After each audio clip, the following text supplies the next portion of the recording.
In this video, I'm going to show you how to use mouse in phone. So if this video did helpful, please thumbs up and subscribe my channel. So let's show you from beginning.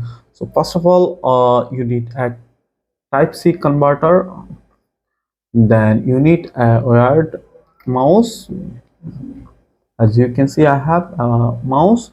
Then first of all, connect this converter on your Type-C port on your phone.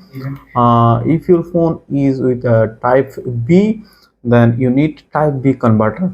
So connect mouse here.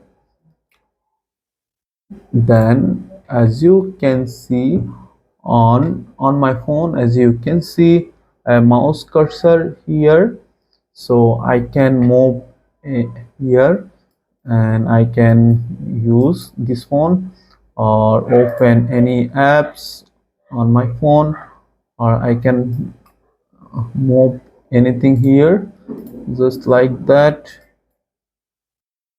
So here like that, and I can use any options, any applications. So I can go app drawer, so I can select any of apps like that. So yeah, that way you can use mouse in your phone. So pretty much that's it. If you have any questions, please let me know in comments. If this video did helpful, please thumbs up and